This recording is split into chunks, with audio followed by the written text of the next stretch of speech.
ధర్నా చేసావు. ఈ రోజు ఇక్కడికి ఆల్రెడీ నువ్వు అమరావతి వచ్చావన్న సంగతి ఇక్కడ మా అందరికీ తెలుసు. ఈ రోజు వచ్చి అసెంబ్లీలో కూర్చొని ఆ 36 మంది వివరాలు ఇచ్చే దమ్ము లేదా నీకు? ఈ రోజు ఆ 36 మంది వివరాలు మాకు ఇచ్చి దాని మీద ఎంక్వైరీ చేయించుకునే దమ్ము లేదా నీకు? ఈ రోజు అసెంబ్లీ సాక్షిగా అడగాల్సిన వాటిని పక్కన పెట్టుకొని ఎక్కడో ఢిల్లీలోకి వెళ్ళి రాష్ట్ర ప్రతిష్టను దెబ్బతీసే విధంగా, రాష్ట్రం మీద రక్త మరకలు అంటినట్టుగా వాటి అన్నిటికీ కూడా ఫోటో ఎగ్జిబిషన్ ఒకటి పెట్టి దాన్ని చాలా ఏమార్చి అక్కడ వాళ్ళని ఏదో రకంగా పెట్టుబడులు రాకుండా, పరిశ్రమలు రాకుండా అడ్డుకోవడానికి ఒక కుట్రపూరితమైన వాతావరణాన్ని సృష్టించడానికి మాత్రమే చేస్తున్నాడు అధ్యక్ష. ఇతగారి తాలూకా నైజం కూడా చెప్పాలి అధ్యక్ష.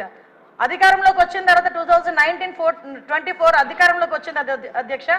ఎంత దారుణం అంటే అమరావతికి బస్సు యాత్రకి సాక్షాత్తు 14 సంవత్సరాలు ముఖ్యమంత్రి చేసిన చంద్రబాబు నాయుడు గారు బస్సు యాత్రకి వెళ్తే ఆ బస్సు మీద రాళ్ళు రువితే అధ్యక్ష, అప్పుడున్న సాక్షాత్తు డీసీపీ గౌతమ్ సవాంగ్ గారు భావ స్వేచ్ఛ ప్రకటనను మాట్లాడిన సందర్భాన్ని కూడా ఈరోజు గుర్తు చేయాలి అధ్యక్ష.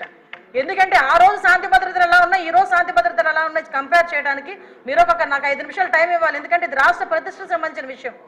ఆ రోజు ఆత్మకూరులో ఒక ఊర్లోని ఒకరిని వెలివేస్తే, ఒక గ్రూప్ ఆఫ్ పీపుల్ని వెలివేస్తే వాళ్ళ దగ్గరికి వెళ్ళడానికి వెళ్తే సాక్షాత్తు ముఖ్యమంత్రి 14 సంవత్సరాలు ముఖ్యమంత్రి చేసిన వ్యక్తి ఇంటి దగ్గరికి వెళ్ళి ఆ గేట్లకి తాడులు కట్టారు అధ్యక్ష. తాడులు కట్టడమే కాదు అధ్యక్ష, ఎల్జీ పాలిమర్స్ లో గ్యాస్ లీక్ అయితే వైజాగ్ వెళ్తే చంద్రబాబు నాయుడు గారిని వైజాగ్ ఎయిర్పోర్ట్ లోనే ఆపి ఎయిర్పోర్ట్ లో లిటరల్లీ చెప్పాలంటే దాడి చేశారు. ఆ విషయంలో మొన్న నన్ను విష్ణుకుమార్ రాజు గారు కూడా క్వశ్చన్ చేశారు అధ్యక్ష, హోంమంత్రి ఏం చేస్తున్నారు అని. గుడ్లు ఇసరడానికి, అతని మీద టమోటాలు ఇసరడానికి, ఆఖరికి అక్కడి నుంచి కనీసం బయటికి రానివ్వకుండా కూడా చేసిన పరిస్థితి కూడా కనిపించింది అధ్యక్ష. వీళ్ళు ఈ రోజు శాంతి భద్రతల గురించి మాట్లాడుతున్నారు అధ్యక్ష. ఇదే పవన్ కళ్యాణ్ గారు ఆ రోజు మన అమరావతి రైతుల గురించి అక్కడికి పాదయాత్ర కింద వెళ్తే ముళ్ళ కంచెలు అడ్డుగా వేశారు అధ్యక్ష. ముళ్ళ కంచెలను దాటుకొని పక్కకు తీసుకొని వెళ్ళిన పరిస్థితి. వైజాగ్ వెళ్తే వైజాగ్ రానివ్వకుండా నగర బహిష్కరణ చేశారు. యువగలం పాదయాత్ర, నేను మచ్చుకు చెప్తున్నాను అధ్యక్ష, ఇవి చాలా మచ్చుకు చెప్తున్నా.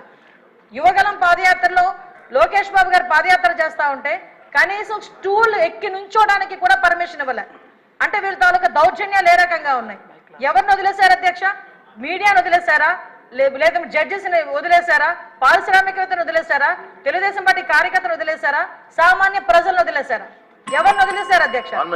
అధ్యక్ష నాకు ఒక్క 2 నిమిషాలు విషయం. ఎందుకంటే అధ్యక్ష వీళ్ళు ఈ రోజు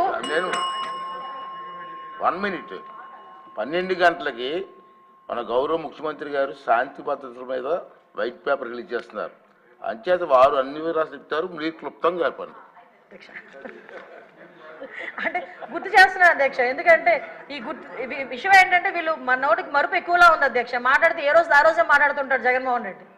అందుకే ఈ నెల రోజులు ఏం జరిగిందన్నది ఆలోచించుకుంటున్నాడు గారు, ఏం జరుగుతుందని ఊహించేసుకుంటున్నాడు తప్పించి 5 సంవత్సరాలు ఏం జరిగిందన్నది మర్చిపోయినట్టున్నాడు, చిప్లోంచి పోయింది. ఒకటి అధ్యక్ష, ఈ రోజు నేను ఎందుకు చెప్తున్నానంటే అధ్యక్ష, ఇన్ని చెప్పి నేను ఒకటే డిమాండ్ చేస్తున్నాను అధ్యక్ష, ఎక్కువ టైం కూడా తీసుకోను నేను. ఇటువంటి భయానక వాతావరణం సృష్టించే 5 సంవత్సరాలు ఇంట్లోంచి బయటికి రావడానికి కూడా భయపడి ప్రజల్ని భయభాంతులు చేసి వాళ్ళ భూముల్ని లాక్కొని ఓవరాల్గా చెప్పాలంటే నవ్వుని కూడా మర్చిపోయేటట్టుగా చేసే 5 సంవత్సరాలు. ఈ రోజు ఈ 45 రోజుల్లో ఏదో ఉపద్రవం వచ్చేస్తుంది, రాష్ట్రపతి పాలన పెట్టేయండి అని చెప్పి తప్పుడు సమాచారాన్ని గవర్నర్ గారికి, అదేవిధంగా ప్రధానమంత్రి గారికి, రాష్ట్రపతి గారికి ఇవ్వటానికి తప్పుడు సమాచారంతో జంతర్ మంతర్ దగ్గర ధర్నా చేసేదంటే ఒకసారి నేను ఇక్కడ డిమాండ్ చేస్తున్నాను అధ్యక్ష. ఇందాక పయోల్ కేశవ్ గారు కూడా రిక్వెస్ట్ చేశారు, నేను రెడీగా ఉన్నా, హోంమంత్రి రెడీగా ఉన్నా చర్చించడానికి, మీరు రండి అని.